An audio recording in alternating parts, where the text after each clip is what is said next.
আসানসোল শহরে অবৈধ পার্কিং এর বিরুদ্ধে কড়া অভিযান চালালো আসানসোল দুর্গাপুর পুলিশ কমিশনারেটের পুলিশ। সোমবার শহরের বিভিন্ন এলাকায় এই বিশাল অভিযানের পরিচালনা করা হয়। অভিযানের নেতৃত্বে ছিলেন ডিসি সেন্ট্রাল ধ্রুব দাস।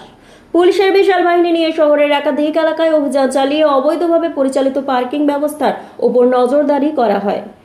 এ সময়ে পার্কিং পরিচালনকারীদের প্রয়োজনীয় কাগজপত্র ও অনুমোদন নথি খতিয়ে দেখা হয়। পুলিশ সূত্রে জানা গিয়েছে, জিজ্ঞাসাবাদের জন্য দুজনকে আটক করা হয়েছে। তাদের কাছে প্রয়োজনীয় তথ্য ও নথিপত্র সম্পর্কে জিজ্ঞাসাবাদ চলছে। এই অভিযানের ফলে শহরের অবৈধ পার্কিং চক্রের বিরুদ্ধে কড়া বার্তা গিয়েছে বলেই মনে করা হচ্ছে। আমি স্যার কাজ করি, আমার মালিক বলছে হ্যাঁ সব আছে, দেওয়া হয়েছে ওখান থেকে। তো এটা কতদিন ধরে এই পার্কিং আছে? আমি 5 দিন থেকে করছি। 5 দিন। এর আগে কি এরকম ভাবে পার্কিং এর কোনো কাগজপত্র কি স্লিপের মধ্যে কি আপনার? আর আমি জানি না, আমি 5 দিন থেকে করছি।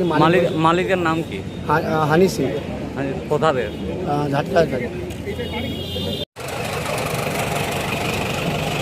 স্যার এখনো পর্যন্ত কতগুলো তাও এরকম অবহিত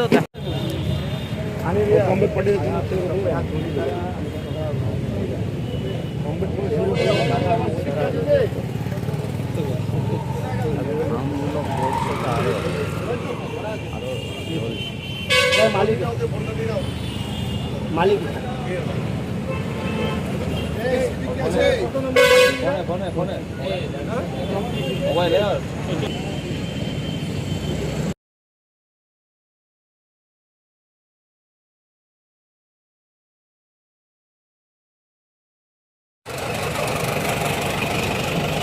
স্যার এখনো পর্যন্ত কতগুলো তাও এরকম অবহিত দেখা যাচ্ছে। পাশাপাশি সাধারণ মানুষের ভোগান্তি কমাতে ও যানজট নিয়ন্ত্রণ রাখতে ভবিষ্যতে এমন অভিযান চলবে বলেই পুলিশ সূত্রে ইঙ্গিত মিলছে। না থাকাকালীন কাগজপত্র পাইনি, ওটা ভেরিফাই করে দেখা হচ্ছে, একজনকে রিটার্ন করা হয়েছে। ঠিক আছে।